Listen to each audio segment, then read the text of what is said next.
ప్రభునందు ప్రియమైన వాళ్ళరా, ఈరోజు ఈ సాయంత్రకాల సమయంలో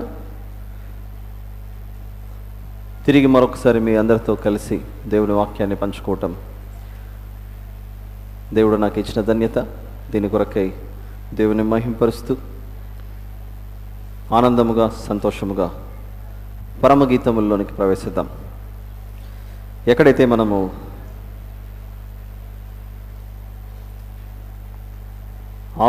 ఆపి ముగించుకున్నాము, అక్కడి నుండి తిరిగి మళ్ళీ మనం ప్రారంభించుకోవడానికి ప్రయత్నిద్దాం. పరమగీతము 1వ అధ్యాయం 9వ వచనం దగ్గర మనం ముగించుకున్నాం.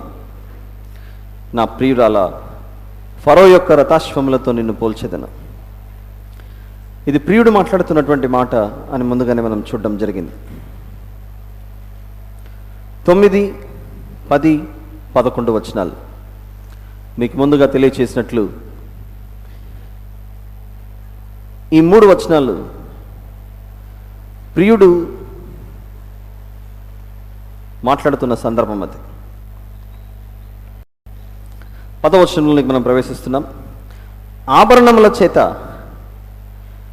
నీ చెక్కిళ్ళును, హారముల చేత నీ కంఠమును శోభిల్లుచున్నవి.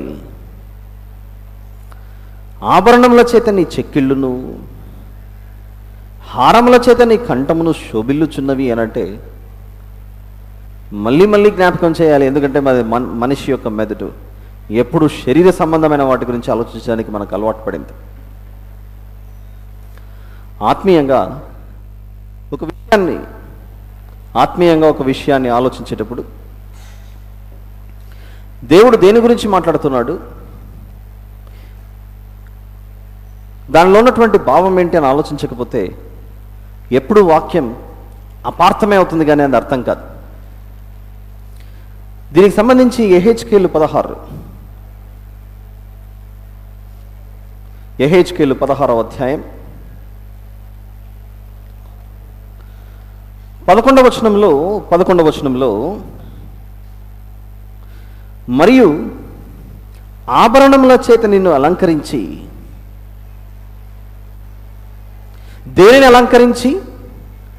దేనిని అలంకరించి అని అంటే దానికి క్లూ 16:3 ఎప్పటికీ మర్చిపోకూడదు. ఇది ఒక ప్రాంతం, ఇది యెరూషలేం. యెహెజ్కేలు 16:3లో ప్రభువైన యెహోవా యెరూషలేమును గురించి ఈ మాట సెలవిచ్చుచున్నాడు అన్న దాంతో ప్రారంభమైంది. అది దాంతో ప్రారంభమై ఆ యెరూషలేము యొక్క పట్టణాన్ని, ఆ దేశాన్ని, ఆ ప్రాంతాన్ని దేనితో అలంకరించాడట? 11వ వచనం, ఆభరణముల చేత నిన్ను అలంకరించి నీ చేతులకు కడియములు పెట్టి నీ మెడకు గొలుసు తగిలించి నీ చెవులకును ముక్కునకును పోగులను నీ తలకు కిరీటమును పెట్టించి తిని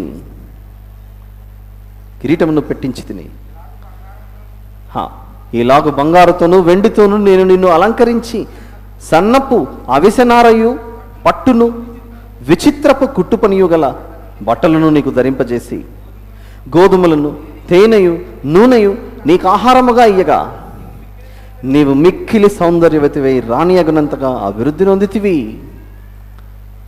దేవుడు ఇశ్రాయేలు దేశాన్ని వారికి ఇచ్చేటప్పుడు దానిని ఒక పాలు తేనెలు ప్రవహించే దేశంగా, సస్యశ్యామలమైనటువంటి దేశంగా దానికి దేవుడు వారికి ఇచ్చాడు. దాన్ని అందంగా అలంకరించి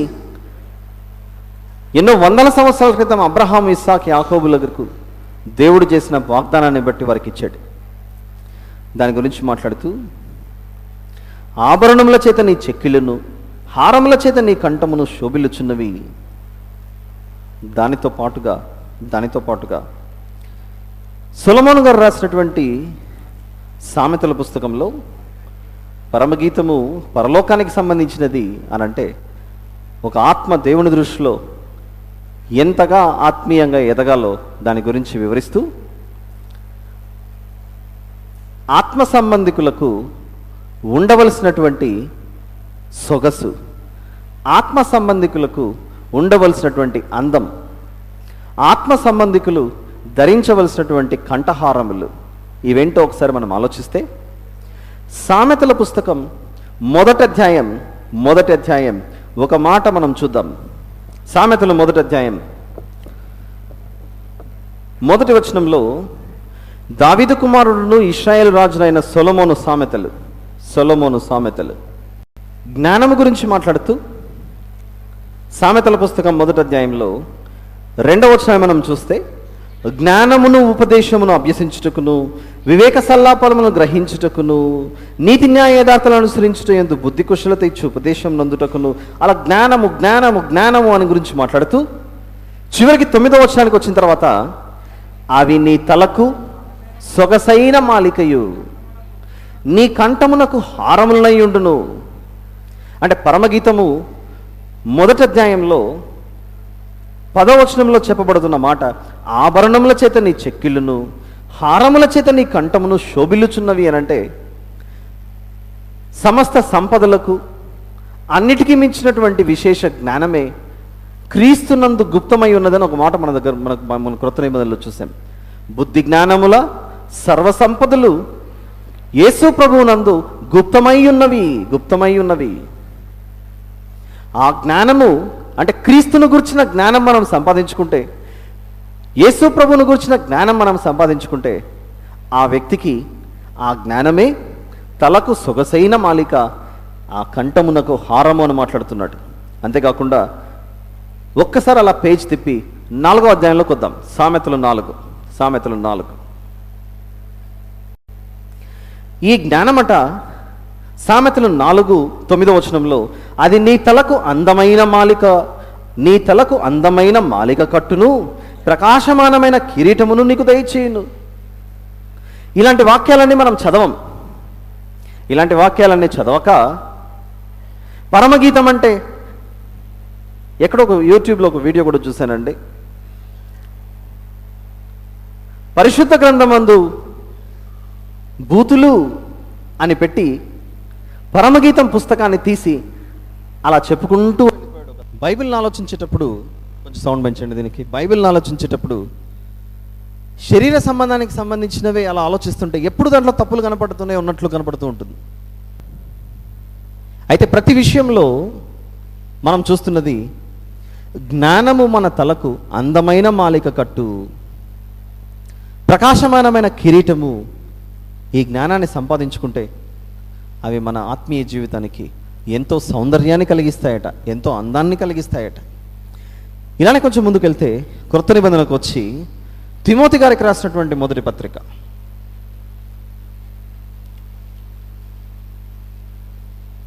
రెండవ అధ్యాయం, తిమోతి గారికి రాసినటువంటి మొదటి పత్రిక 2వ అధ్యాయం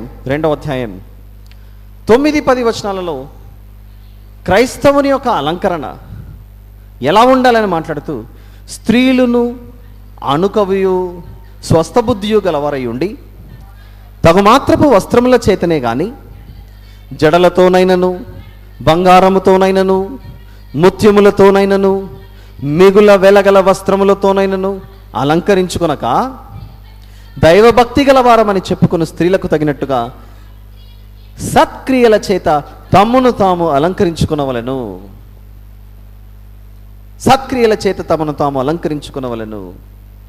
దీన్ని పరమగీతం మొదటి అధ్యాయం 10వ వచనంలో, ఆభరణముల చేత నీ చెక్కిళ్ళును హారముల చేత నీ కంఠమును. ఎప్పుడైతే క్రైస్తవుడు యేసు ప్రభువును తెలుసుకుంటాడో, దేవుడు తన ఆత్మీయ జీవితాన్ని, ఆ వ్యక్తి యొక్క ఆత్మీయ జీవితాన్ని అలా చూస్తున్నాడట. మన చూపులు వేరు, దేవుడు మనల్ని చూసే చూపులు వేరు. మన తలంపులు వేరు, దేవుని తలంపులు వేరు. అందుకే యేసు ప్రభు భూమి మీద ఉన్నప్పుడు శరీరము కేవలము నిష్ప్రయోజనము, ఆత్మయే జీవింపచేయున్నది. ఇంకా చూద్దాం.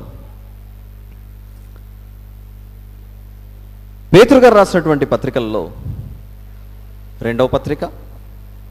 పేతురు గారు రాసినటువంటి 2వ పత్రిక మొదటి అధ్యాయం పేతురు గారు రాసినటువంటి మొదటి పత్రిక, రెండవ పత్రిక, పేతురు గారు రాసినటువంటి రెండవ పత్రిక, మొదటి అధ్యాయం 5వ వచనంలో ఒక మంచి మాట ఉంటుంది. 5వ వచనంలో, ఈ హేతువు చేతని మీ మట్టుకు మీరు పూర్ణ జాగ్రత్త గలవారై మీ విశ్వాసమునందు సద్గుణమును, సద్గుణమునందు జ్ఞానమును, జ్ఞానమునందు ఆశా నిగ్రహమును, ఆశా నిగ్రహమునందు సహనమును, సహనమునందు భక్తిని, భక్తి యందు సహోదర ప్రేమను, సహోదర ప్రేమ యందు దయను అమర్చుకొనుడి. ఇవి మీకు కలిగి విస్తరించిన ఎడల అవి మన ప్రభు అయిన యేసుక్రీస్తును గురించిన అనుభవ జ్ఞాన విషయంలో మిమ్మును సోమరులైనను నిష్ఫలులైనను కాకుండా చెయ్యును. దేవుడు కోరుకుంటున్న అందం అది.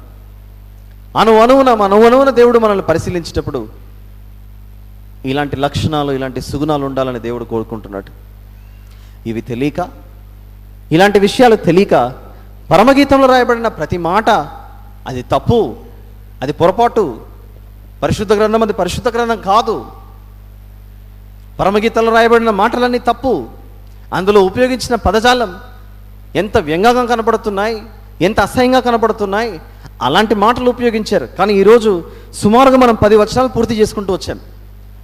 మొదటి నుంచి 10 వచనాలు పూర్తి చేసుకొని వస్తే ఎక్కడైనా ఒక అసహ్యకరమైనది కనపడుతుందా చెప్పండి? ఇన్ని రోజులు ఎందుకు కనపడింది అని అంటే మన బుద్ధి అలాంటిది, మన ఆలోచనలు అలాంటివి. 24 గంటలు లోక సంబంధమైన వాటి గురించి ఆలోచించి వాటిని, వాక్యాన్ని కూడా అలా ఆలోచించడం వల్లనే మనకెప్పుడు కూడా ఆ పుస్తకం అర్థం అవ్వలేదు. ఎప్పుడు కూడా ఈ పుస్తకం అర్థం అవ్వలేదు. మరిన్ని వివరాలు చూద్దాం మనం ఇప్పుడు. 11వ వచనం, పరమగీతము 10 అయిపోయింది. మొదటి అధ్యాయం 11లోకి వెళ్ళిపోతున్నాను. వెండి పువ్వులు గల బంగారు సరములు, ఇవన్నీ అలంకరణకు సంబంధించిన మాట అయితే, వెండి పువ్వులు గల బంగారు సరములు అని అంటే యెహెజ్కేలు 16లో చెప్పబడినటువంటి అలంకరణ గురించి మాట్లాడుతూ, ఎవరు మాట్లాడుతున్న మాట ఇది? ప్రియుడా, ప్రియురాలా? ఇక్కడ బ్రేక్ వేయాలి, మనం ఆగాలి కొద్దిసేపు. ఇక్కడ చూడండి, నన్ను చూడండి, నన్ను చూసి నేను చదివేది మీరు వినండి అంతే ప్రస్తుతానికి. వెండి పువ్వులు గల బంగారు సరములు మేము నీకు చేయింతుము. ఎవరు మాట్లాడుతున్న మాట ఇది? ప్రియుడా, ప్రియురాలా? ప్రియుడే. అలాంటప్పుడు ఇప్పుడు బైబిల్లో చూడండి, నన్ను చూడడం అయిపోయింది, ఇప్పుడు బైబిల్లో చూడండి. మీకు నిన్న చెప్పినప్పుడు 9, 10, 11 వచనాలు ఏ కేటగిరీలో పెట్టాను నేను? ఇది ప్రియురాలా, మిత్రులా, ప్రియుడా? ప్రియుడు కేటగిరీలో పెట్టా, అవునా? ప్రియుడు కేటగిరీలో పెట్టాను. మరి ప్రియుడు కేటగిరీలో పెడితే ఆ ప్రియుడు ఏమని పలకాలి? నేను నీకు చేయింతును లేదా నేను నీకు చేయిస్తాను అనాలి. కానీ నేను అన్నదానికి బదులుగా మేము అన్నాడు అక్కడ. అంటే ప్రియుడు అన్నవారు ఒక్కరా, అంతకంటే ఎక్కువ? పరమగీతాలు చదివేటప్పుడు అర్థం కాకపోవడానికి గల కారణం, ఒక్కసారిగా నేను నేను నేను అని మాట్లాడుతున్నటువంటి ఆ నేను ఒక క్షణంలో మేముగా మారిపోతుంది. అది నేను అంటే ఏకవచనం, మేము అంటే బహువచనం. అది చూడండి, 9, 10, 11 వచనాలు అదొక సెట్, అదొక గ్రూప్. 9, 10, 11 వచనాలు నా ప్రియురాలా, నా ప్రియురాలా అని ప్రారంభించి 11వ వచనం చివరికి వచ్చేసరికి మేము నీకు చేయింతుము అని మాట్లాడుతున్నాడు. ఒక్కసారిగా నా మేముగా ఎలా మారింది? అందుకే ఇక్కడ బ్రేక్ వేయాలన్నాను నేను. ఆలోచిస్తున్నారా? మనిషిని చేసిండేది ఎవరు? ఆదికాండం 1వ అధ్యాయం 26వ వచనం. దేవుడు ప్రియుడైతే అక్కడ కూడా దేవుడు ఉపయోగిస్తున్న పదజాలం ఏముందో చూడండి. దేవుడు ఎవరి స్వరూపమందు? ఆ దేవుడు కలుపుకొని మాట్లాడుతున్నాడు. మన స్వరూపమందు మన పోలిక చొప్పున నరులను చేయుదుము అని అక్కడ దేవుడు అన్న ఏకవచనంతో ప్రారంభమై మన స్వరూపమందు అన్న బహువచనంతో ప్రారంభమైంది ఆ వాక్యం. అక్కడ మీరు జాగ్రత్తగా చూస్తే సింగులర్ అండ్ ప్లూరల్. ఆది కాండంలో దేవుడు మన స్వరూపమందు మన పోలిక చొప్పున అని ఆ ఏకవచనాన్ని బహువచనంగా మార్చేటప్పుడు, మరి పరమగీతంలో మొదటి అధ్యాయంలో ఆ 9వ వచనంలో నా ప్రియురాల అన్న దేవుడు మేము చేయింతుము అంటే తప్పేంటి? ఒక పుస్తకంలో దేవుడు బహువచనంగా దాన్ని మాట్లాడుకోవచ్చు, మరొక పుస్తకంలో దేవుడు ఏకవచనాన్ని బహువచనంగా మాట్లాడితే తప్ప?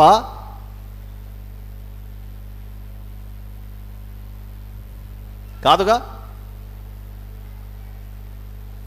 తండ్రి అయిన దేవుణ్ణి మనము దేవుడు అని పిలుస్తాము. తండ్రి అయిన దేవుని ప్రియకుమారుడైన యేసు ప్రభు మెస్సయ్య, ఆయనను కూడా దేవుడు అనే పిలుస్తాము. పరిశుద్ధాత్మ దేవుని కూడా మనం దేవుడు అనే పిలుస్తాం. బైబిల్లో ఎక్కడ మాట్లాడినా వీరిరువురు లేదా ఈ ముగ్గురు కనపడుతున్న సందర్భాలు మనకు చాలా కనబడతాయి. చూద్దాం అది ఇంకొకటి, మరొక సందర్భం. సామెతలు 8, సామెతల గ్రంథం 8 30వ వచనం. నేను నేను నేను ఆయన యొద్ద, నేను ఆయన యొద్ద, నేను ఆయన యొద్ద. ఎంతమంది అక్కడ? ఒకరా ఇద్దరా? ఇద్దరిని కలిపి నేననల్లా మేమనల్లా? ఆలోచించండి. నేను ఆయన యొద్ద ప్రధాన శిల్పినై అనుదినము సంతోషించుచు నిత్యము ఆయన సన్నిధిని, నేను ఆయన వద్ద ఉన్నానంటున్నాడు అక్కడ. ఇంకా ఆయన కలుగజేసిన పరలోకమును బట్టి సంతోషించుచు నరులను చూచి ఆనందించుచుంటిని. నేను ఆయన కలుగజేసిన, నేను ఆయన కలుగజేసిన, నేను ఆయన కలుగజేసిన పరలోకమును బట్టి సంతోషించుచున్నాను అని అంటే ఆయన ప్లస్ నేను, ఆయన ప్లస్ నేను ఏమవుతారు? నేనవుతారా మేమవుతారా? ఆ మేమే పరమగీతం మొదటి అధ్యాయం మనం చూస్తున్న 11వ వచనం. ఇంతవరకు మనకు యేసు ప్రభు తండ్రి అయిన దేవుడే కనపడుతున్నట్లు కనపడిందిగా. ఇప్పుడు ఇంకో చోటికి తీసుకెళ్తా. ఇంకొకరు ఎవరు కనపడతారో చూద్దాం. మత్తయి సువార్త, మత్తయి సువార్త 3, మత్తయి సువార్త 3:17 వచనం లేదా 16-17 వచనాలు చూద్దాం. మత్తయి సువార్త 3:16-17. యేసు బాప్తిస్మం పొందిన వెంటనే నీళ్ళలో నుండి ఒడ్డునకు వచ్చెను. ఇదిగో ఆకాశము తెరవబడెను, దేవుని ఆత్మ పావురము వలె దిగి తన మీదికి వచ్చుట చూచెను. దేవుని ఆత్మ ప్లస్ యేసు ప్రభు ఎంతమంది అయ్యారు అక్కడ? ఇద్దరు. అప్పుడు ఆకాశము నుండి ఏమొచ్చింది? ఇదిగో ఈయనే నా ప్రియ కుమారుడు, ఈయన యందు నేను ఆనందించుచున్నానని ఒక శబ్దం ఆకాశం నుండి వచ్చింది. ఇప్పుడు ఎంతమంది అయ్యారు ఇక్కడ? యేసు ప్రభు, పరిశుద్ధాత్మ దేవుడు ప్లస్ తండ్రి అయిన దేవుడు, ముగ్గురయ్యారు. ఈ ముగ్గురే సంఘాన్ని చూస్తూ పరమగీతము మొదటి అధ్యాయం 11లో అంటే 9, 10, 11 వచనాలలో ఈ ముగ్గురు కలిసి మాట్లాడుతున్న మాట ఇది. నీ మెడకు మేము జ్ఞానాన్ని నింపుతాం, కంఠహారముగా నిన్ను అలంకరిస్తాం, మీకు కావలసినంత మేము ఇస్తాం. దీని గురించి మాట్లాడుతూ కలిగిన వానికి మరింత ఇవ్వబడును అన్న మాట చూపిస్తూ ఒక మాట చూద్దామా? మత్తయి సువార్తలో, మత్తయి సువార్త 25, మత్తయి సువార్త 25:29, మత్తయి సువార్త 25:29.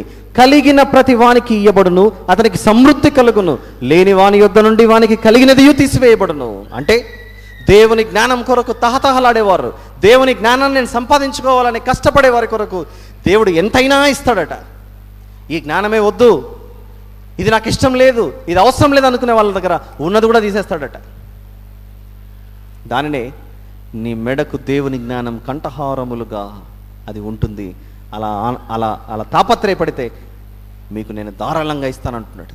అందుకే పత్రికలు ముగించేటప్పుడు యాకోబు పత్రికలో ఒక మాట అన్నాడు. చూద్దామా? అది సందర్భాన్ని బట్టి మీకు చూపించాలి. ఇది యాకోబు పత్రిక మొదటి అధ్యాయం 5వ వచనం. మీలో ఎవరికైనా జ్ఞానము కొదువుగా ఉన్న ఎడల అతడు దేవుని అడుగవలెను, అప్పుడు దేవుడు ఆ జ్ఞానాన్ని మన మెడకు కంఠహారముగా తగిలిస్తాడట. దేని ప్రకారంగా? సామెతలు 1:9 ప్రకారంగా.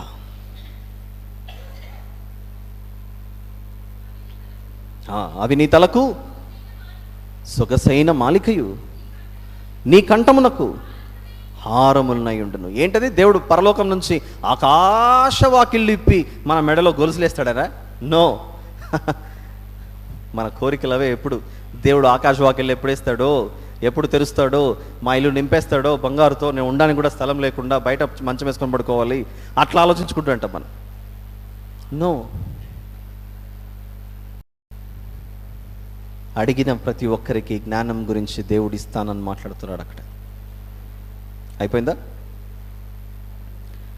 ఇప్పుడు విజయవంతంగా 12వ వచనానికి వెళ్ళిపోతున్నాం. పరమగీతము 1:12. రాజు విందుకు కూర్చుండి ఉండగా నా పరిమళ తైలపు సువాసన వ్యాపించెను. రాజు అంటే ఇంకా మనం చెప్పాల్సిన అవసరం లేదు. మన ఇంట్లో రాజు అని ఎవరైనా పేరు ఉంటే వారి గురించి మాట్లాడకూడదు ఇప్పుడు. యేసు ప్రభు విందుకు కూర్చుండగా ప్రియురాలి పరిమళ తైలపు సువాసన వ్యాపించిందట. ఎప్పుడైనా యేసు ప్రభు భోజనానికి కూర్చున్నప్పుడు అర్థమైపోవాలి, మీకు కనెక్ట్ అయిపోవాలి. ఎప్పుడైనా యేసు ప్రభు భోజనానికి కూర్చున్నప్పుడు పరిమళ తైలపు సువాసన వెదజల్లబడిందా? ఉందా? రెఫరెన్స్ దొరుకుతుందా మీకు? ఎస్. లూకా సువార్త 7వ అధ్యాయం 36, 37, 38 వచనాలు. పరిసయ్యులలో ఒకడు తనతో కూడా భోజనము చేయవలెనని రాజును అడిగాను. ఆయనను అడిగానంటే ఎవరు? ఆయన రాజును అడిగాను. అది దాగి ఉన్న మాట. అది ఆయన రాజు కాదా? కాదు అంటే మీరు ఇంకా జ్ఞానంలో ఎదగలేదని అర్థం. పరిసయ్యులలో ఒకడు తనతో కూడా భోజనము చేయవలనని రాజును అడిగాను.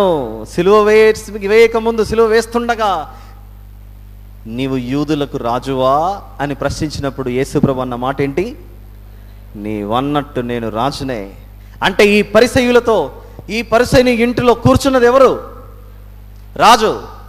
రాజు భోజనానికి కూర్చుండగా ఆ ఊరిలో ఉన్న పాపాత్మురైన ఒక స్త్రీ యేసు పరిసయ్యుని ఇంట భోజనమును కూర్చున్నాడని తెలుసుకుని ఒక బుడ్డిలో అత్తరు తీసుకుని వచ్చి వెనుక తట్టు ఆయన పాదముల యొద్ద నిలువబడి ఏడ్చుచు కన్నీళ్లతో ఆయన పాదములను తడిపి తన తల వెంట్రుకలతో తుడిచి ఆయన పాదములను ముద్దు పెట్టుకుని ఆ అత్తరు వాటికి పూసాను.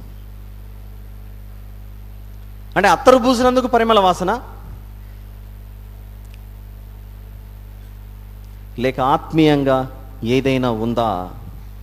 ఆత్మీయంగా సువాసన అంటే ఏంటి, దేవుని దృష్టిలో సువాసన అంటే ఏంటి అన్నదాన్ని మనం ఒకసారి పరిశీలనగా చూస్తే,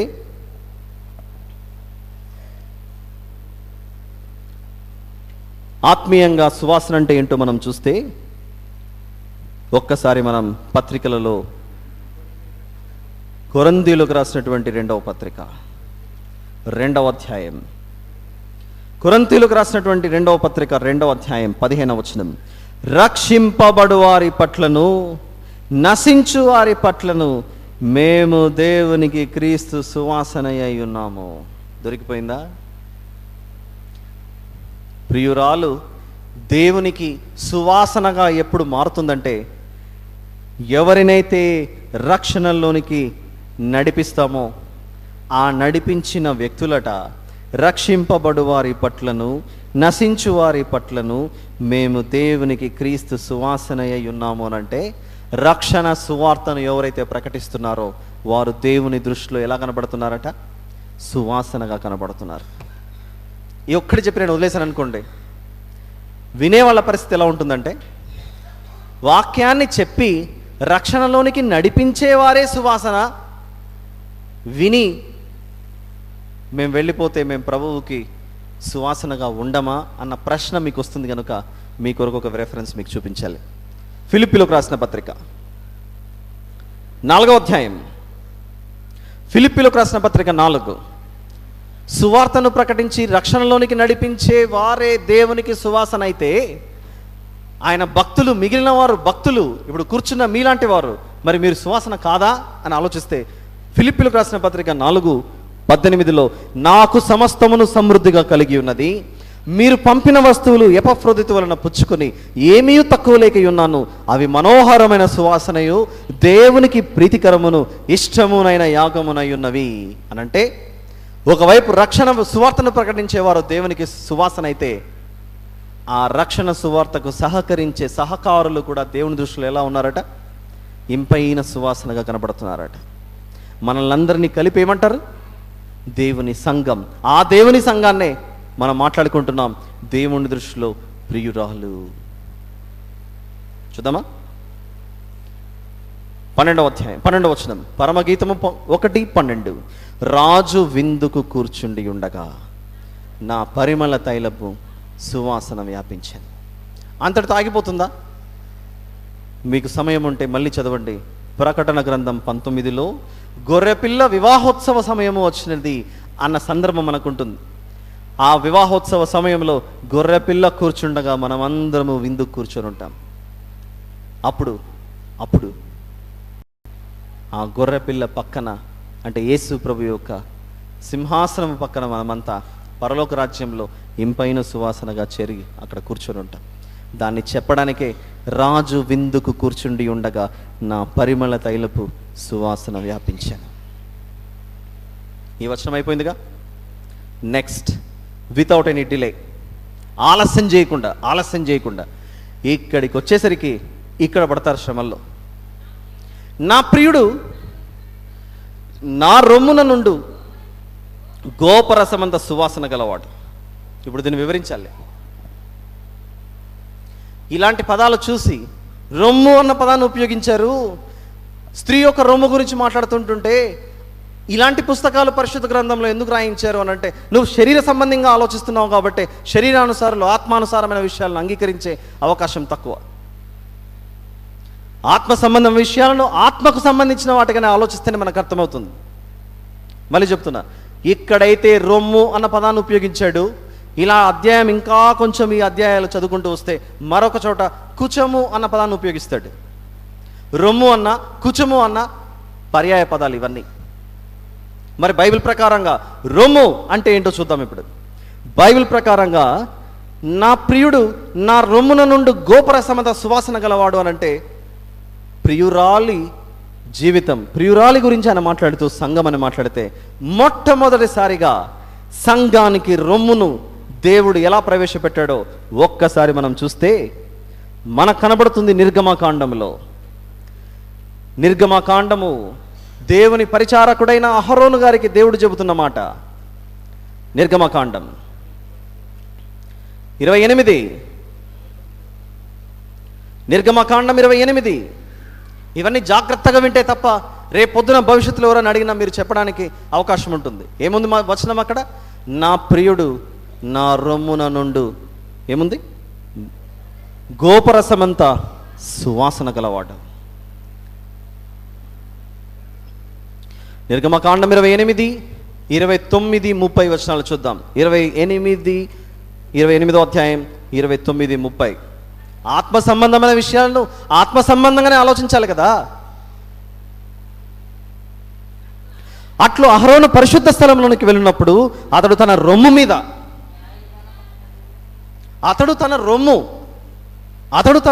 మీద అహరోను రొమ్ము మీద న్యాయ విధాన పథకంలోని ఇశ్రాయేలీయుల పేర్లను నిత్యము యెహోవా సన్నిధిని జ్ఞాపకార్థముగా భరింపవలను. అంటే అహరోను గారు ఈరోజు ఉదయం చూసాం మనం, టాబర్నకెల్ ప్రత్యక్షపు గుడారంలో అంటే పరిశుద్ధ స్థలంలోనికి ప్రవేశించేటప్పుడు ఏది ధరించుకొని వెళ్ళమంటున్నాడు? ఆయన రొమ్ము మీద ఇశ్రాయేలీయుల పేర్లను ధరించుకొని వెళ్ళాలి. ఎంతమంది ఇశ్రాయేలీయులు చెప్పండి? 12 మంది. ఆ 12 మంది పేర్లు ఆయన రొమ్ము మీద ధరించుకొని వెళ్ళాలి. దానితో పాటుగా 30వ వచనంలో, మరియు నీవు న్యాయ విధాన పథకములో ఊరిము తుమ్మీము అను వాటిని ఉంచవలను.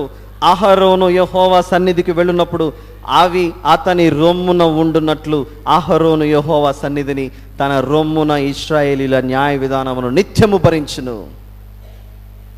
పరమగీతం చదివేటప్పుడు చాలామంది నాకు అర్థం కావట్లేదండి, ఇక్కడ వదిలేసి వెళ్ళిపోదాం పదండి అని చెప్పేసి కరెక్ట్గా ఈ వచనం దగ్గర వెళ్ళిపోతారు రిటర్న్. నా ప్రియుడు నా రొమ్మున నుండి గోపరసం అంత సమానుడు అనేటువంటి మాట చూసిన వెంటనే ఇది మనకు అర్థం అవ్వట్లేదు, ఇదంతా చాలా చాలా ఎలానో రాసున్నటువంటి పుస్తకం, పక్క వెళ్ళిపోదామని. You have to show.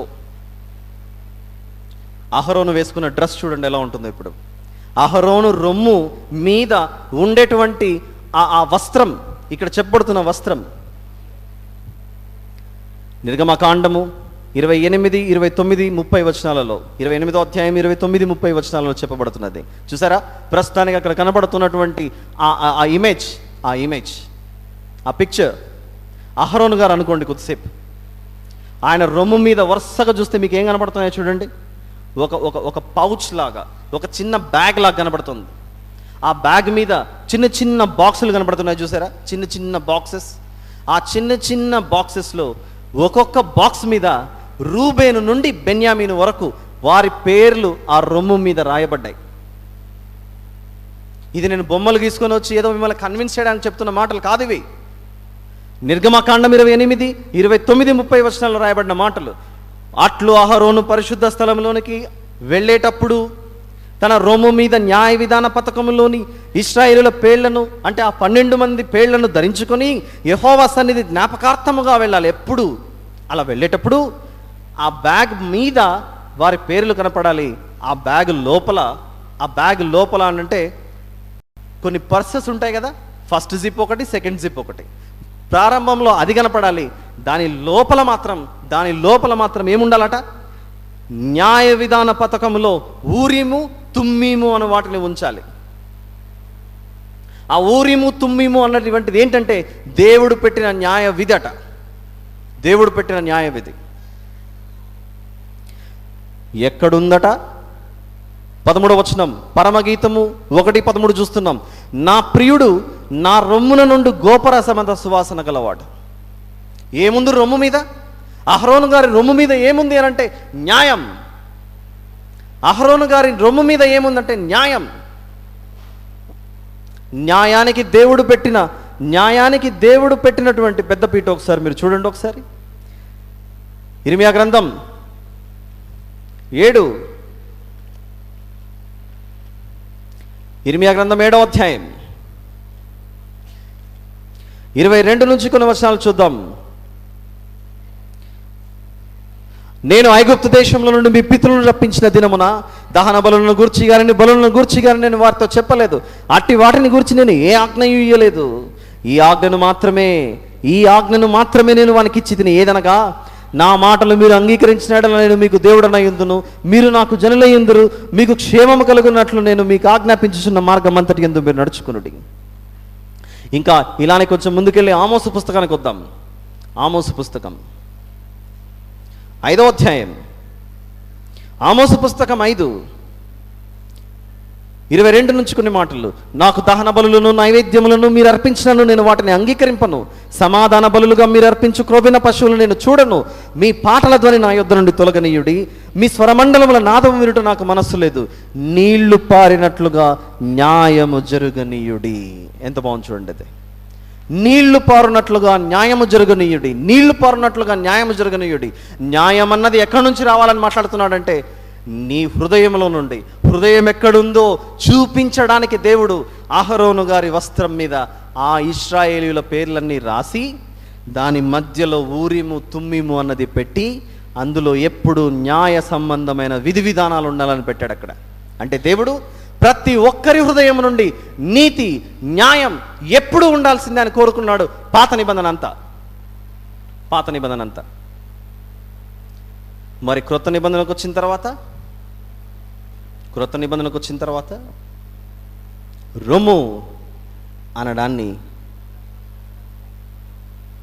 ఎలా వివరిస్తున్నాడో, ఈ న్యాయమే కాస్త ఎలా మారిందంటే తెస్సలోనికైలకు రాసినటువంటి మొదటి పత్రిక 5వ అధ్యాయం,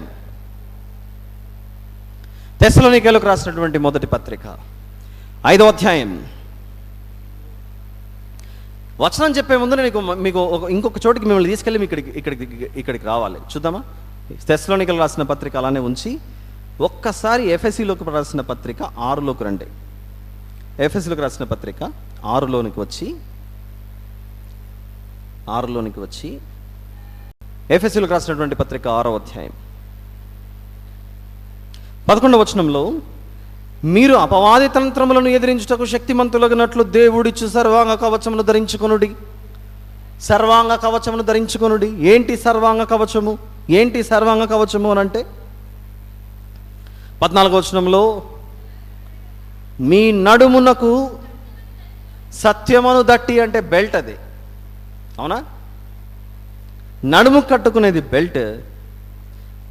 సత్యమును దట్టి కట్టుకొని నీతియను మైమరువు తొడుగుకొని పాదములకు సమాధాన సువార్త వలనైన సిద్ధ మనసును జోడు తొడుగుకొని నిలువబడుడి. పాదాలకు చెప్పులేసుకోండి, నడుముకు బెల్ట్ కట్టుకోండి అని ఎలాగైతే చెబుతామో, ఆత్మ సంబంధమైనటువంటి విషయంలో పాదములకు సమాధాన సువార్త, నడుముకేమో నీతి సత్యం అన్నది, చేతిలో ఉండవలసినటువంటిది విశ్వాసము, డాలు.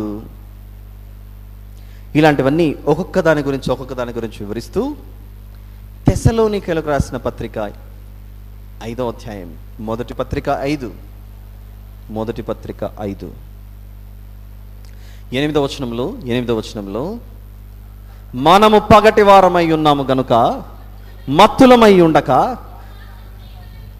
ఏ కవచం తగిలించుకోవాలి? విశ్వాసము ప్రేమ అన్న కవచాన్ని ధరించుకోవాలి. డాల్ అయితే ఎక్కడ పట్టుకుంటాం? చేతిలో పట్టుకుంటాం. బెల్ట్ అయితే నడుముకేసుకుంటాం. పాదములకు జోడు అని అంటే చెప్పులు. శిరస్త్రాణము అంటే తలకు. అన్ని కవర్ అయిపోతున్నాయి. మీరు జాగ్రత్త చూడండి. చేతిలో డాలు, మరొక చేతిలో 2 అంచులు గల ఖడ్గం, పాదములకేమో సమాధాన సువార్త, నడుముకేమో సత్యమును తట్టి. మీరు ఆలోచించండి, పార్ట్స్ ఎన్ని కవర్ అవుతున్నాయో. తలకు శిరస్త్రాణం, పాదములకు సమాధాన సువార్త, నడుముకు దట్టి, చేతిలో డాలు, చేతిలో ఖడ్గం. ఇంకా మిగిలిపోయిన పార్ట్ ఏంటి చెప్పండి? ఇప్పుడు మిగిలిపోయినది ఈ పార్టే. మిగిలిపోయినది ఈ కుచములు, రొమ్ము ఉన్నటువంటి ప్రాంతమే. దాని గురించి మాట్లాడుతూ 8వ వచనంలో, విశ్వాసము ప్రేమ అన్న కవచాన్ని ధరించండి. అందుకే పాతకాలంలో యుద్ధాలకు వెళ్ళేటప్పుడు ఈ ప్లేస్ అంతటిని ఒక బ్రెస్ట్ ప్లేట్గా ధరించుకొని వెళ్ళిపోతారు. బ్రెస్ట్ ప్లేట్ అంటే ఒక ఇత్తడిదో, ఒక ఇనుపుదో, ఒక పెద్ద యూనిఫామ్ లాంటిది ఇలా వేసుకొని, ఇప్పుడు దాన్ని ఎలా మార్చుకున్నారంటే ఇప్పుడున్నటువంటి ఆర్మీ సిస్టంలో బుల్లెట్ ప్రూఫ్ జాకెట్. ఇప్పుడున్నటువంటి బుల్లెట్ ప్రూఫ్ జాకెటే ఒకప్పుడు అదొక కవచముగా ఉండేది. చేతిలో డాలు, చేతిలో ఖడ్గం, తలకు శిరస్త్రాణం, ఈ ప్రాంతానికి కవచం. దాన్ని ఇప్పుడున్నటువంటి భాషలో బుల్లెట్ ప్రూఫ్ జాకెట్గా మార్చేశారు. అందుకు దేవుడు అంటున్నాడు, నీ కుచములకు, నీ రొమ్ముకు ఉండవలసినటువంటిది విశ్వాసము ప్రేమ.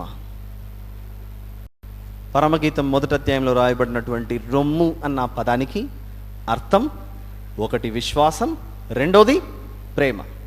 అయితే అక్కడ మాట్లాడుతూ నా రొమ్మున నుండి గోపరసమంత సువాసన గలవాడు. మరి విశ్వాసం ఎలా సువాసనిస్తుంది, ప్రేమ ఎలా సువాసనిస్తుందో అది కూడా చూడాలిగా. ఒక్కసారి మనం పేతురు గారు రాసినటువంటి పత్రికలలో మొదటి పత్రిక 2వ అధ్యాయం 7వ వచనం. పేతురు గారు రాసిన మొదటి పత్రిక 2వ అధ్యాయం 7వ వచనం, విశ్వసించుచున్న మీకు, విశ్వాసము కలిగి ఉన్న మీకు ఆ ప్రభువు ఎలా ఉంటాడట? అమూల్యమైన వాడిగా ఉంటాడట.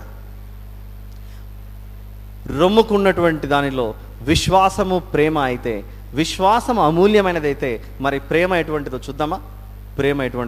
అది కూడా ఎఫెసీయులకు రాసిన పత్రిక 3వ అధ్యాయం, ఎఫెసీయులకు రాసినటువంటి పత్రిక 3వ అధ్యాయం 15-18 వచనాలు రెండు కలిసి ఉన్నాయి. విశ్వాసం అమూల్యమైనదైతే మరి ప్రేమ ఎటువంటిదో చూద్దాం ఒకసారి. మీరు అంతరంగ పురుషుని యందు శక్తి కలిగి ఆయన ఆత్మ వలన బలపరచబడినట్లుగాను, క్రీస్తు మీ హృదయములలో విశ్వాసము ద్వారా నివసించినట్లుగాను తన మహిమైశ్వర్యము చొప్పున మీకు దయచేయవలననియు, మీరు దేవుని సంపూర్ణత యందు పూర్ణులగునట్లుగా ప్రేమ యందు వేరుపారి స్థిరపడి, దేనిలో? ప్రేమ యందు వేరుపారి స్థిరపడి సమస్త పరిశుద్ధులతో కూడా దాని వెడల్పు, పొడుగు, లోతు, ఎత్తు ఎంతో గ్రహించుకొనుటకును జ్ఞానమునకు మించిన క్రీస్తు ప్రేమను తెలుసుకొనుటకును తగిన శక్తి గలవారు కావాలనని మేము ప్రార్థించుచున్నాము. సంపాదించుకో, దేవుని యందు విశ్వాసాన్ని సంపాదించుకో, దేవుని యందు ప్రేమను సంపాదించుకో. అది సంపాదించుకొని నీ కుచములకు కవచముగా దాన్ని ధరిస్తే అప్పుడు ఆ దేవుని న్యాయ విధి ఎలా ఉంటుందట? ఎలా ఉంటుంది? ఈ పద్యభాగ రూపంలో రాయబడిన ఈ మాట, నా ప్రియుడు నా రొమ్మున నుండు గోపరసమంత సువాసన గలవాడు. ఏమున్నాయి రొమ్ము మీద? ఒకటి విశ్వాసం, ఒకటి ప్రేమ. జాగ్రత్తగా విందాం. మనం మాట్లాడుకుంటున్న సందర్భం కవచము, రొమ్మున నుండి కవచం గురించి మాట్లాడితే మంచి పాయింట్. ఈ కరెంటు పోయినప్పుడు మేము ఇద్దరం మాట్లాడుకున్నాం. ఇక్కడ బుల్లెట్ షూట్ చేస్తే తగలకుండా ఉండడానికి బుల్లెట్ ప్రూఫ్ జాకెట్ అయితే, ఆత్మ సంబంధమైన విశ్వాస ప్రేమ దేనిని ఎదుర్కోవడానికి తెలుసా?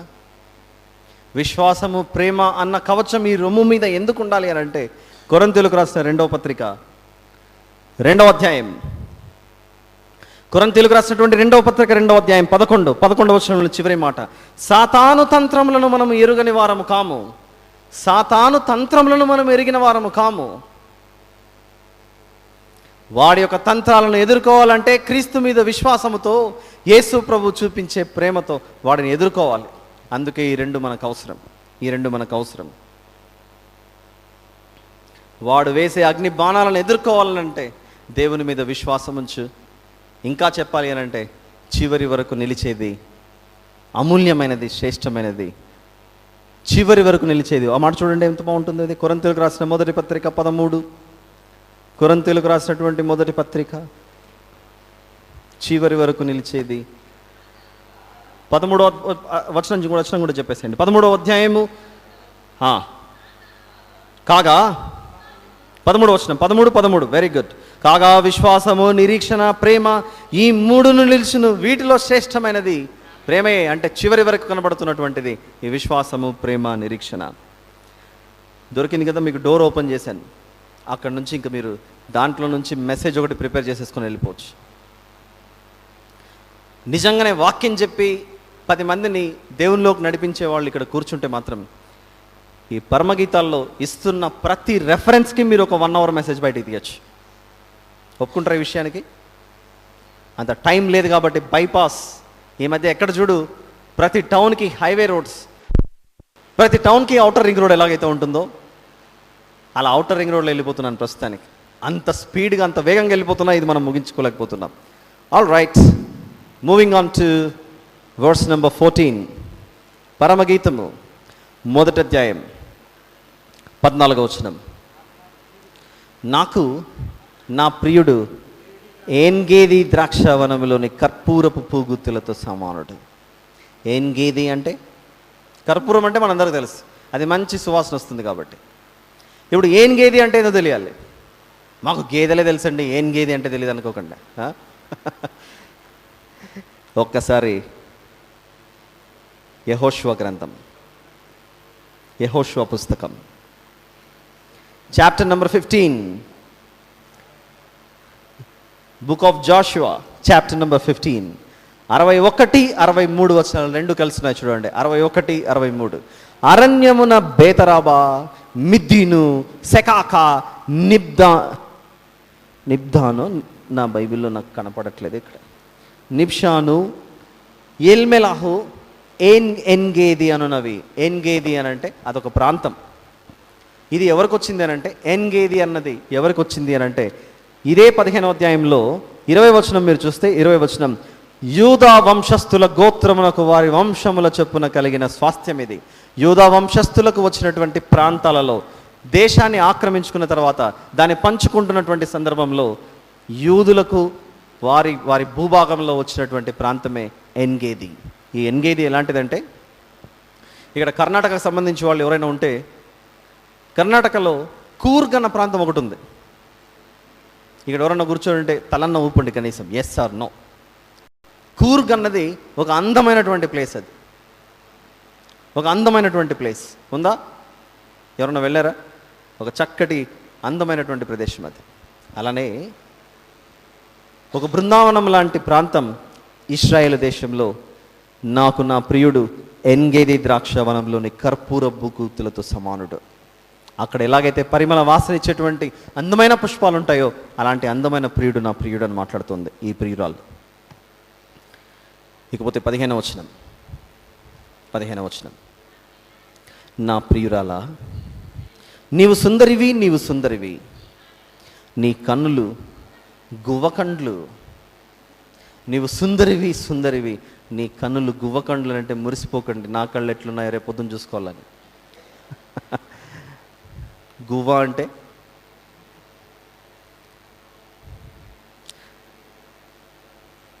మనకు సోప్ వాడడం బాగా తెలుసు, Dove soap, Santoor, Mysore sandal, Cinthol, ఇలాంటి బ్రాండ్లో ఉన్న మరొక సోపే DOVE, డోవ్. ఆ డోవ్ అన్న ఆ బ్రాండ్ మీద, అంటే డోవ్ అంటే మీరు గుర్తుపట్టరు కాబట్టి ఇన్ని బయట తీస్తున్నాను, ఆ డబ్బా మీద, ఆ బాక్స్ మీద లేదా సోప్ కొన్న తర్వాత దాని లోగో ఏముంటుంది చెప్పండి? లోగో, దాని మీద ఉన్నటువంటి లోగో ఒక పావురం సింబల్ ఉంటుందా? ఆ పావురాన్నే ఇక్కడ గువ్వ అని పిలిచాడు. ఇంగ్లీష్ బైబిల్లో అయితే DOVE అని రాసుంటుంది, డోవ్. నా ప్రియురాల, నీవు సుందరివి, నీవు సుందరివి. ఎందుకు సుందరిది? నేను నల్లని దాననైనాను, సౌందర్యవంతురాలను. అలా చీకటిలోనికి వెళ్ళి మళ్ళీ వస్తుంటాం మనం, బాధపడకండి. నా ప్రియురాల, నీవు సుందరివి, నీవు సుందరివి. 15వ వచనం. ఒక్కసారి ఈ సుందరి ఎవరో చూద్దామా? సుందరి అని పేరున్న వాళ్ళు ఉంటే ప్లీజ్ డోంట్ మైండ్, మీ గురించి మాట్లాడట్లేదు నేను, బాధపడకండి. 45 కీర్తన 45.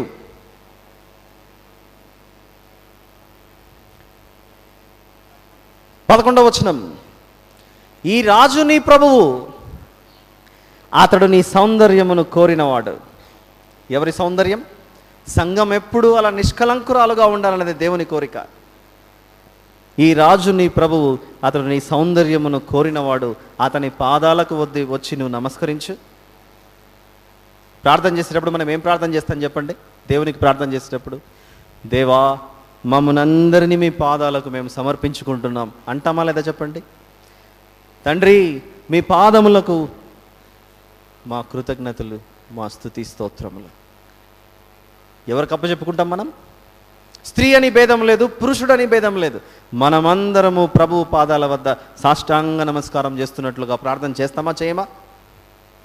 అదే చెప్తున్నాడు ఇక్కడ. ఈ రాజు నీ ప్రభువు, అతడు నీ సౌందర్యమును కోరినవాడు, అతనికి నమస్కరించుము, అతనికి నమస్కరించుము. ఇంకా కొంచెం ముందుకెళ్తే యెషయా గ్రంథం 62.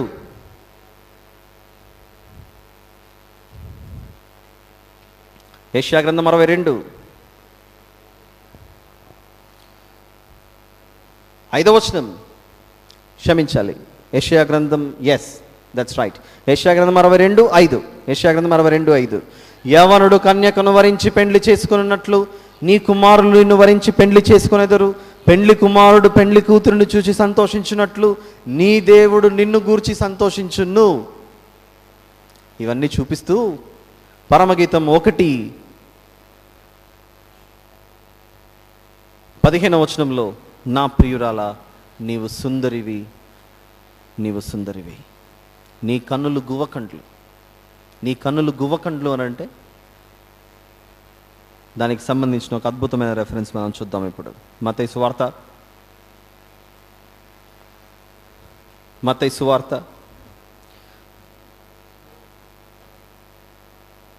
10వ అధ్యాయం. మత్తయి సువార్త 10:16. మత్తయి సువార్త 10:16. ఇదిగో తోడేళ్ల మధ్యకు గొర్రెలను పంపినట్లు నేను మిమ్మల్ని పంపుచున్నాను. ఇదిగో తోడేళ్ల మధ్యకు గొర్రెలను పంపినట్లు నేను మిమ్మల్ని పంపించున్నాను. గనుక పాముల వలె వివేకులను, పావురముల వలె నిష్కపటులై ఉండుడి. నీ కన్నులు గువ్వకండ్లు అని అంటే అర్థం ఏంటో తెలుసా? తోడేళ్ల మధ్య తిరుగుతున్నప్పుడు నీ కళ్ళు అంత స్పష్టంగా గమనిస్తూ ఉండాలి. ఇంతే కాకుండా సువార్త సేవలో మనల్ని దేంతో పోల్చాడు యేసు ప్రభు? సువార్త సేవలో దేవుడు మనల్ని దేంతో పోల్చాడంటే, ఇదిగో నేను మిమ్మల్ని తోడేళ్ల మధ్యకి పంపిస్తున్నాను, మీరు ఎలా ఉండాలి? పావురం వలె బ్రతకాలి. అంతేకాకుండా భూలోక పరిస్థితి ఎలా ఉందో ఒకసారి వెళ్ళి చూసిరా నాన్న, వెళ్ళి చూసిరామ్మా అని ఒక నీతిమంతుడు ఒక పావురాన్ని పంపించాడు. ఒకసారి చూస్తారన్నమాట. ఆదికాండము, అది కూడా ఎలాంటి పావురాన్ని పంపించాడో చూద్దామా? మీకు ఇప్పుడు క్లూస్ ఓపెన్ అవుతున్నాయి మెల్లిమెల్లిగా కదా. నోవహు గారు భూమి మీద జలప్రళయం తర్వాత, నీళ్ళంతా ఆరిపోయిన తర్వాత ఓడలో నుండి ఏ పావురాన్ని పంపించాడో చూడండి. ఏ పావురాన్నో. ఆదికాండము 8వ అధ్యాయం 8వ వచనం, నీళ్లు నేల మీద నుండి తగ్గినవో లేదో చూచుటకు అతడు తన యుద్ధ నుండి తెల్ల పావురాన్ని పంపించిండొచ్చుగా, లేకపోతే మరొక పావురాన్ని పంపించిండొచ్చుగా. రాబోయే కాలంలో పరమగీతం అన్న పుస్తకం రాయబడుతుంది. అక్కడ ఒక చోట నల్లని దాని గురించి రాయబడుతుంది. ఆ నల్లదానికి సూచనగా నోవహు గారు ముందుగానే ఒక నల్ల పావురాన్ని బయటికి పంపించగా అది మోసుకొని వచ్చింది ఒక చిన్ని పుల్లను. ఏ చిన్ని పుల్లను తీసుకొచ్చిందో తెలుసా? ఎలాంటి పుల్లను తీసుకొచ్చిందో చూద్దాం. 11వ వచనం, సాయంకాలమున అది అతని యుద్ధకు వచ్చినప్పుడు త్రుంచబడిన ఒలీవ చెట్టు ఆకు దాని నోట నుండెను గనుక నీళ్లు భూమి మీద నుండి తగ్గిపోయిన నోవహుకు తెలిసాను. ఆకును పట్టుకొని వచ్చింది అది, ఆ నల్ల పావురం.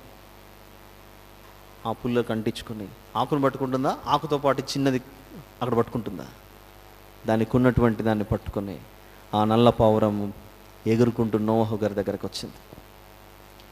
తెల్ల పావురాన్ని పంపించకుండా నల్ల పావురాన్ని ఎందుకు పంపించాడు? అంటే తెల్ల పావురము ఓడలో లేదనా? తెల్ల పావురం ఓడలో లేకపోయి ఉంటే ఈరోజు మన చుట్టూ తెల్ల పావురాలు తిరిగేవి కాదు. నిజమా కదా? ఒప్పుకుంటారా? ఆ ఓడలో తెల్ల పావురం వెళ్ళింది కాబట్టి ఇక్కడ ఇప్పుడు ప్రస్తుతానికి ఇంకా తెల్ల పావురాలు ఎగురుతున్నాయి. అలా భూమి మీద దేవుడు నీటిని ఆరిపోచేసాడు అనే సువార్తను తీసుకొని వచ్చిన పావురంగా కనపడుతుంది అది. చూద్దాం ఇంకా ఆలస్యం చేయకుండా. మత్తయి సువార్త 3వ అధ్యాయం 16వ వచనంలో పరిశుద్ధాత్మ దేవుడు యేసు ప్రభు మీదికి ఎలా దిగాడో మీకు తెలుసుగా. పావురము వలె దిగాడట. నీ కన్నులు గువ్వ కండ్లు అని అంటే నీ ఆత్మ అంత పవిత్రంగా ఉండాలి. చివరి ముగింపు అలా ఇస్తున్నాడు. తోడేళ్ల మధ్యకు మిమ్మల్ని పంపిస్తున్నాను, మీ పావురం వలె ఉండండి. నోవహు గారు భూమి మీద నీళ్లు ఆరిపోయాయో లేదో దాన్ని ఎగ్జామిన్ చేయడానికి, పరీక్షించడానికి ఒక పావురాన్ని పంపించాడు. ఆ నల్ల పావురమే పరిశుద్ధాత్మ దేవుణ్ణి కలిగి వెలుగులోనికి వచ్చిన మాదిరిగా మారాలి అని మాట్లాడుతున్న పరోక్ష మాటనే, వాక్యమే, వచనమే నీ కన్నులు గువ్వకండ్లు. వెతికింది, నల్ల పావురం వెతికింది, ఏమన్నా భూమి ఆరిందా ఆరిందా ఆరిందా ఆరిందా అని. ఆ చిన్ని ఆకును పట్టుకొని వచ్చేసింది అది. ఇకపోతే 16వ వచనం,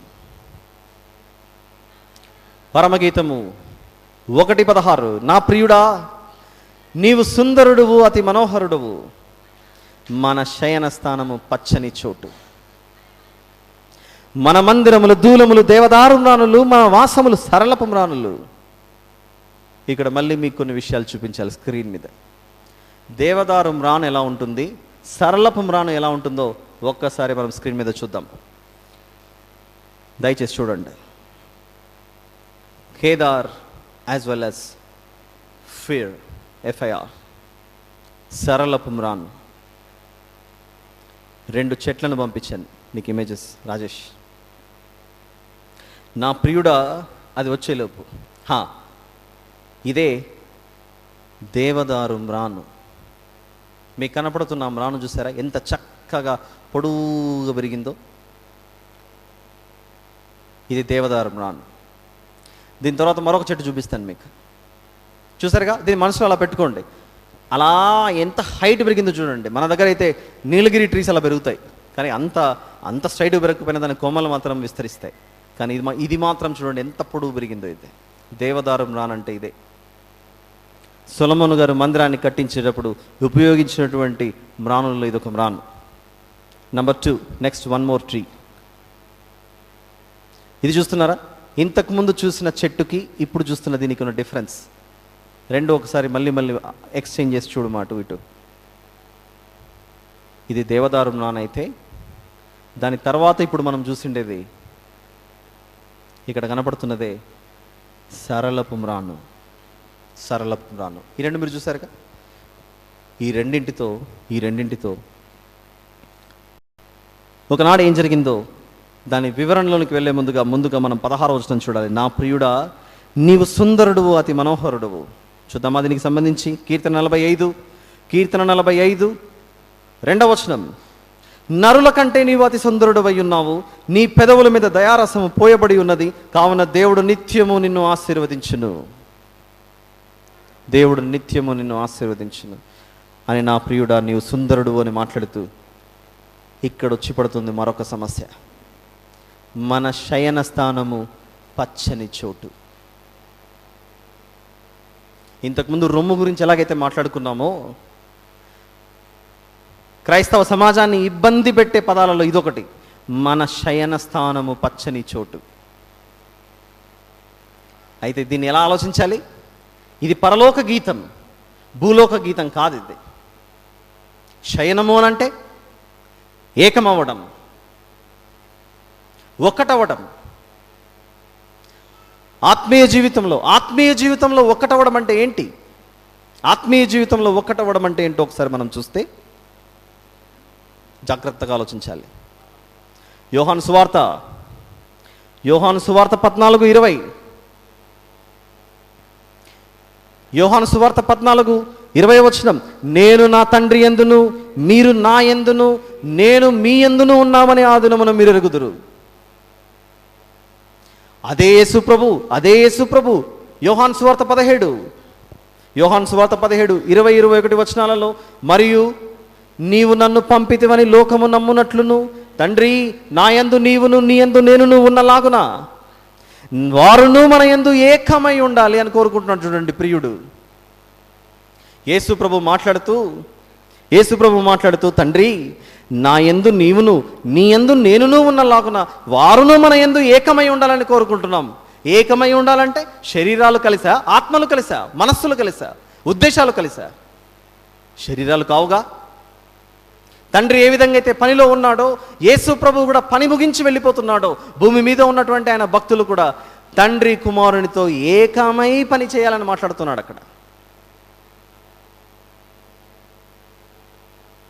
ఇంకో విషయం చెబుతున్నాను. మరియమ్మ తల్లి యేసు ప్రభువుని మోసి జన్మనిచ్చిన తర్వాత శరీరాన్ని బట్టి, శరీర సంబంధాన్ని బట్టి యేసు ప్రభువుకి తల్లి అయ్యిందే కానీ, శరీరాన్ని బట్టి యేసు ప్రభువుకి మరియమ్మ తల్లి అయ్యిందే కానీ, సంఘాన్ని బట్టి చూస్తే మరియమ్మ గారు కూడా మనలో ఒకరు కారా? చెప్పండి. ఆ మరియమ్మ తల్లి యేసు ప్రభువుని పొత్తి గుడ్డలతో చుట్టి ఎక్కడ పరుండబెట్టింది? లూకా సువార్త 2 పొత్తి గుడ్డలతో చుట్టి పశువుల పాకలో పండేసింది యేసు ప్రభువుని. పొత్తి గుడ్డలతో మాట చూడండి. లూకా సువార్త 2వ అధ్యాయం 7వ వచనం. తన తొలిచూలు కుమారుని కని పొత్తి గుడ్డలతో చుట్టి సత్రంలో వారికి స్థలం లేనందున ఆయనను పశువుల తొట్టిలో పరుండబెట్టను. అదే మాట. దానికి ఇదే 12వ వచనం. దానికి ఇదే మీ కానవాళ్ళు, ఒక శిశువు పొత్తి గుడ్డలతో చుట్టబడి ఒక తొట్టిలో పండుకొని ఉండటం మీరు చూచేదరని వారితో చెప్పాను. ఆ పరిస్థితిలో, ఆ స్థితిలో పసిబిడ్డ పండుకొని ఉండగా మరియమ్మ తల్లి కూర్చొని నడుచుకుంటూ పోతుంటుందా? ఆవిడ కూడా పడుకొని విశ్రాంతి తీసుకుంటూ ఉంటుందా? ఆలోచించండి ఒకసారి. పశువుల పాకలో ఎప్పుడంటే పచ్చగడ్డి దొరకడం కష్టమైపోయింది, కానీ ఆ కాలంలో పశువులకు ఏ మేత వేసి ఉండొచ్చు చెప్పండి?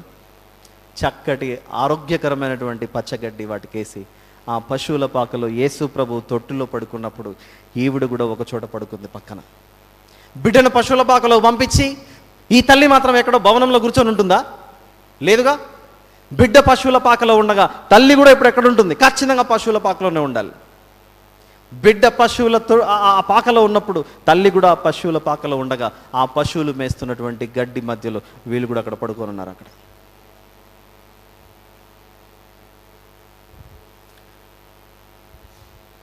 అదే చెప్తున్నా, శరీరాన్ని బట్టి తల్లి అయిందే కానీ సంఘాన్ని బట్టి ఆలోచిస్తే, ఆత్మీయ స్థితిని చూస్తే యేసు ప్రభువుని తన చేతుల్లో మోసి పెంచిండేది మనందరికీ మాదిరికరంగా ఉండటానికే.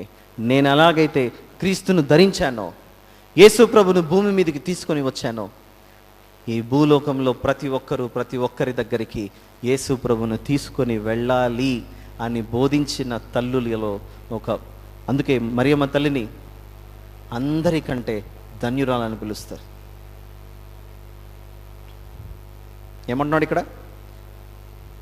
కష్టంగా ఉంది కదా అర్థం చేసుకోవడానికి, ఆలోచిస్తే అర్థమవుతుంది ఈ విషయం.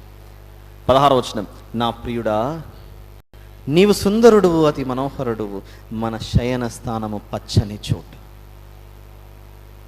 మన శయన స్థానం, ఎన్ని రెఫరెన్సెస్ చూసాం. యేసు ప్రభు భూమి మీదకి వచ్చిన తర్వాత తండ్రిని వేడుకుంటున్నాడు. ఏమని? తండ్రి, నీవు నేను ఏకమై ఉన్నలాగున వారును మనతో ఏకమై ఉండాలని కోరుకుంటున్నాడు. అక్కడ శయనం అంటే ఎప్పుడు శరీర సంబంధమైనటువంటి దాని గురించి ఆలోచిస్తే ఎప్పుడు అర్థం కాదు. అది శయనము అంటే ఏకమవటం. ఎలా? ఆత్మీయ స్థితిలో దేవునితో జతపరచబడటం.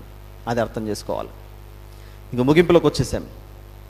మన మందిరముల దూలములు దేవదారుమ్రానులు, మన వాసములు సరళపు మ్రానులు.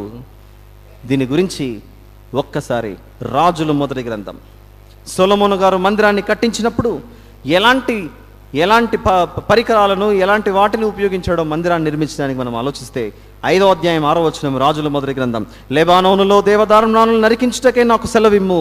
నా సేవకులను నీ సేవకులను కలిసి పనిచేయుదురు. మ్రానులు నరుకుట యందు సీదోనీయులకు సాటి అయిన వారు మాలో ఎవరూ లేరని అలా సీదోను ప్రాంతము నుండి మ్రానులను తెప్పించి మందిరాన్ని కట్టాడు. ఇదే విషయాన్ని 6వ అధ్యాయంలో కూడా మాట్లాడుతూ 11, 12 వచనాల్లో, అంతలో యెహోవా వాక్కు సొలొమోనునకు క్షమించాలి. 15వ వచనం చూద్దాం. రాజుల మొదటి గ్రంథం 6వ అధ్యాయం 15 నుండి, అతడు మందిరపు లోపలి గోడలను అడుగు నుండి పైకప్పు వరకు దేవదారు పలకల చేత కట్టించెను. లోపల వాటిని సరళపురాను పలకలతో కప్పి మందిరపు నట్టిల్లు దేవదారు పలకలతో కప్పివేసెను. మందిరాన్ని కట్టడానికి ఉపయోగించినటువంటిది ఒకటి దేవదారు మ్రాను, ఇంకొకటి సరళపు మ్రాను. దీని గురించే మాట్లాడుతూ ఈ చెట్లను చూపిస్తూ, ఈ వృక్షాలను చూపిస్తూ కీర్తన 92వ కీర్తన, కీర్తనల గ్రంథంలోని 92వ కీర్తన. దేవదారు చెట్టును చూశారుగా, వీలైతే ఇంకొకసారి చూపించాం ఆ చెట్టుని స్క్రీన్ మీద. దేవదారు చెట్టును చూపిస్తూ దాన్ని చూస్తూ 92వ కీర్తనలోనికి వస్తున్నాం మనం. 92వ కీర్తన చూడండి. ఆ దేవదారు మ్రాను ఎంత పొడవుగా ఉందో, ఎంత ఎత్తుగా ఎదిగిందో, ఆల్మోస్ట్ ఆకాశాన్ని అంటుతున్నట్లుగా కనబడుతుంది. చూడండి ఆ దేవదారు మ్రాను. దాన్ని చూపిస్తూ 92 కీర్తన 12, 13 వచనాలలో, నీతిమంతులు ఖర్జూర వృక్షం వలె మొవ వేయుదురు, లెబానోను మీది దేవదారు వృక్షము వలె వారు ఎదుగుదురు. దేవదారు చెట్టు ఎలాగైతే ఎదిగిందో నీతిమంతులు ఆత్మీయ స్థితిలో అలా ఎదుగుతారని చూపిస్తున్నాడు అక్కడ 92 కీర్తనలో చూపిస్తూ. యెహోవా మందిరములో ఈ నీతిమంతులు. ఇప్పుడు దేవదారు మ్రాను దగ్గర ఎవరిని పెట్టి మాట్లాడుకోవచ్చు మనం? నీతిమంతులు. ఈ నీతిమంతులు ఎలా ఉంటారట? 13వ వచనంలో, ఈ నీతిమంతులు యెహోవా మందిరములో నాటబడిన వారై వారు మన దేవుని ఆవరణములలో వర్ధిల్లుదురు. దీన్నే పద్యభాగ రూపంలో పరమగీతము 1:16లో, మన మందిరముల దూలములు దేవదారు మ్రానులు, మేము నిన్ను పొందుకునే అంత స్థాయికి ఎదిగాం. అంతేగా, భూలోకం నుంచి పరలోకానికి వెళ్ళడం అంటే చిన్న విషయమా? మన వాసములు సరళపు మ్రానులు. ఇలా ప్రయాణం ఎక్కడికి వెళ్ళిపోతుందంటే చివరికి ప్రకటన 19 ఆ యెరూషలేమన్న ఆ పట్టణానికి చేరుకొని గొర్రెపిల్లతో మనం ఏకమైపోతాం. ఇది పరమగీతం 1వ అధ్యాయం యొక్క ముగింపు. Thank you very much. ప్రభు చిత్తమై రేపు మళ్ళీ మనం కలుసుకుంటే విజయవంతంగా 2వ అధ్యాయంలోకి ప్రవేశిద్దాం. ప్రార్థన చేసుకుందాం. ప్రేమ కలిగిన మా తండ్రి, కృప కలిగిన మా దేవ, మీ సహాయం చేత, మీ కృప చేత పరమగీతంలోని 1వ అధ్యాయాన్ని మేము ముగించుకోగలిగాం. మీకు ఇష్టమైతే మరిన్ని వివరాలను, మరిన్ని విశేషాలను, పరలోకపు ఆత్మీయ అర్థాలను మాకు బయలుపరచమని సహాయం చేయమని ప్రార్థిస్తూ, జరగవలసినటువంటి దానియేలు గ్రంథం వివరణలో కూడా మీ ఆత్మ నడిపింపు చేత నడిపించమని మా ప్రభువును ప్రియరక్షకుడైన యేసు ప్రభు వారి పేరిట ఈ ప్రార్థన అడిగి వేడుకొంచున్నాం తండ్రి. ఆమేన్. Thank you very much.